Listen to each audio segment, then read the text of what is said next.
गं गणपते नमः। आप सभी का आपके अपने चैनल पर बहुत बहुत स्वागत है। हम सभी पर ईश्वर की कृपा सदा बनी रहे। आज इस वीडियो में हम वट सावित्री व्रत कथा सुनेंगे। वट सावित्री व्रत ज्येष्ठ मास की अमावस्या को रखा जाता है। इस साल ज्येष्ठ अमावस्या तिथि 26 मई को दोपहर 12:11 पर शुरू हो रही है और अगले दिन 27 मई को प्रातः 8:31 पर इसका समापन होगा। उदया तिथि के अनुसार वट सावित्री व्रत 27 मई मंगलवार को रखा जाएगा। हिंदू धर्म में विवाहित महिलाएं ज्येष्ठ माह की अमावस्या को वट सावित्री व्रत रखती हैं। इसे कई जगहों पर बड़ अमावस का त्यौहार भी कहा जाता है। महिलाएं इस दिन व्रत करती हैं और वट वृक्ष यानी बरगद के वृक्ष की पूजा करती हैं। पति की लंबी उम्र और अच्छे स्वास्थ्य के लिए भगवान से आशीर्वाद मांगती हैं। शास्त्रों में कहा गया है कि वट वृक्ष में ब्रह्मा, विष्णु, महेश तीनों देवता निवास करते हैं। इस व्रत को करके महिलाएं तीनों देवों से अपने पति के लिए लंबी उम्र का वरदान मांगती हैं। सावित्री और सत्यवान की कथा सुनती हैं और कच्चे सूत से 7 बार वट वृक्ष की परिक्रमा करती हैं। वट सावित्री व्रत की पूजा सामग्री। अगर आप भी पहली बार वट सावित्री व्रत करने जा रही हैं तो आपको पूजा के लिए सारी सामग्री एक दिन पहले ही एकत्र कर लेनी चाहिए। आपको बता दें कि वट सावित्री व्रत में बरगद की पूजा की जाती है और अगर आपके घर के आसपास बरगद का पेड़ नहीं है तो आप उसकी टहनी कहीं से मंगवा कर उसकी भी पूजा कर सकती हैं। इस व्रत की पूजा के लिए आपको कुछ खास सामग्री की ज़रूरत पड़ेगी और इसका इंतजाम आपको पहले से ही कर लेना चाहिए। व्रत सामग्री है साबुत चावल, बांस का पंखा, हल्दी से रंगा हुआ कलावा या सफ़ेद सूत, मौसम में आने वाले फल जैसे आम, लीची, तरबूज, लाल या पीले फूलों की माला, भीगे हुए काले चने, धूप बत्ती, पान सुपारी, गंगाजल, केले के पत्ते, कुछ नए कपड़े जिनका रंग लाल या पीला हो, मिट्टी का एक घड़ा, देसी घी, तांबे या पीतल का लोटा, सिंदूर और रोली, थोड़ी सी पिसी हुई हल्दी, प्रसाद के तौर पर मिठाई। वट सावित्री व्रत पूजा विधि। व्रत के दिन सुबह जल्दी उठें और स्नान आदि से निवृत्त होकर स्वच्छ वस्त्र धारण करें। पूजा के लिए एक साफ स्थान चुनें। एक चौकी पर लाल कपड़ा बिछाएं।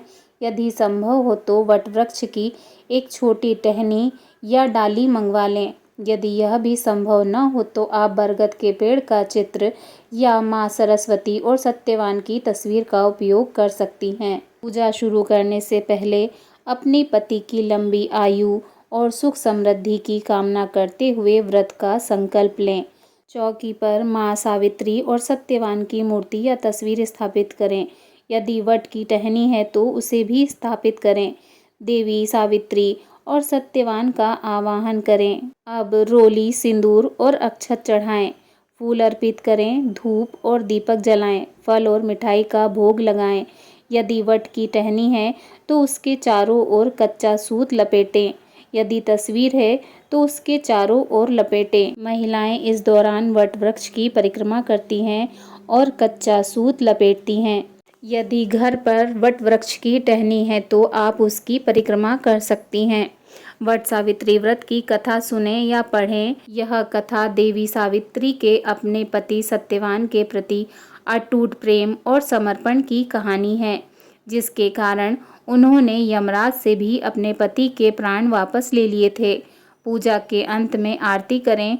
पूजा में चढ़ाए गए फल और मिठाई को प्रसाद के रूप में सभी में वितरित करें और अपने बड़ों का आशीर्वाद लें। पूरा दिन निराहार रहने के बाद शाम को पूजा करके व्रत खोलें। कुछ महिलाएं इस दिन फल और जल ग्रहण करके व्रत करती हैं, जबकि कुछ महिलाएं अन्न का भी सेवन करती हैं। इस दिन महिलाओं को 16 श्रृंगार करना चाहिए। व्रत रखने वाली महिला को पूरे दिन मन, वचन और कर्म से शुद्ध रहना चाहिए। किसी भी प्रकार की नकारात्मक सोच से दूर रहें।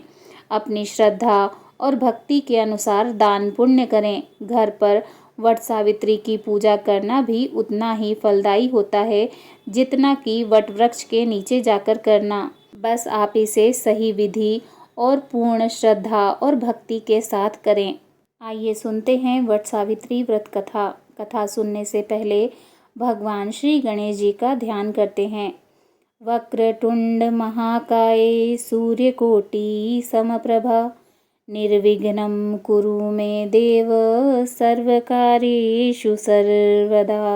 बोलिए गणपति गजानन महाराज की जय। हम माता सावित्री और सत्यवान का आवाहन करते हैं, जिन्होंने अपने अटल विश्वास और सच्चे प्रेम से स्वयं यमराज को भी विवश कर दिया। हे माँ सावित्री, हमें भी वह शक्ति दो, वह विश्वास दो, जिससे हमारा सुहाग और हमारा परिवार सदा सुरक्षित रहें, हमारा घर सुख समृद्धि से भरा रहे। हे माँ, आपकी जय हो। भद्र देश के एक राजा थे, जिनका नाम अश्वपति था। भद्र देश के राजा अश्वपति के कोई संतान न थी। उन्होंने संतान की प्राप्ति के लिए मंत्रोच्चारण के साथ प्रतिदिन 1,00,000 आहुति दी। 18 वर्षों तक यह क्रम जारी रहा। इसके बाद सावित्री देवी ने प्रकट होकर वर दिया कि राजन, तुझे एक तेजस्वी कन्या पैदा होगी। सावित्री देवी की कृपा से जन्म लेने के कारण से कन्या का नाम सावित्री रखा गया। कन्या बड़ी होकर बेहद रूपवान हुई। योग्य वर न मिलने की वजह से सावित्री के पिता दुखी थे। उन्होंने कन्या को स्वयं वर तलाशने भेजा। सावित्री तपोवन में भटकने लगी। वहाँ साल्व देश के राजा द्युम्नसेन रहते थे। क्योंकि उनका राज्य किसी ने छीन लिया था, उनके पुत्र सत्यवान को देखकर सावित्री ने पति के रूप में उनका वरण किया।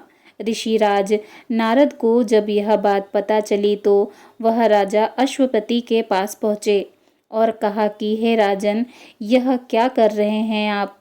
सत्यवान गुणवान है, धर्मात्मा है और बलवान भी है, पर उसकी आयु बहुत छोटी है, वह अल्पायु है। 1 वर्ष के बाद ही उसकी मृत्यु हो जाएगी। ऋषिराज नारद जी की बात सुनकर राजा अश्वपति घोर चिंता में डूब गए। देवी सावित्री ने उनसे कारण पूछा तो राजा ने कहा, पुत्री, तुमने जिस राजकुमार को अपने वर के रूप में चुना है वह अल्पायु है। तुम्हें किसी और को अपना जीवन साथी बनाना चाहिए। इस पर देवी सावित्री ने कहा कि पिताजी, आर्य कन्याएं अपने पति का एक बार ही वरण करती हैं। राजा एक बार ही आज्ञा देता है और पंडित एक बार ही प्रतिज्ञा करते हैं और कन्यादान भी एक ही बार किया जाता है।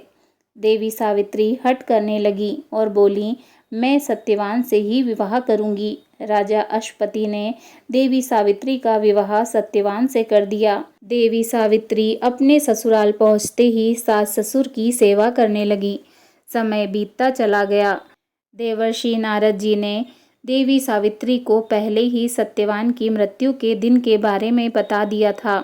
वह दिन जैसे जैसे करीब आने लगा, देवी सावित्री अधीर होने लगी। उन्होंने 3 दिन पहले से ही उपवास शुरू कर दिया।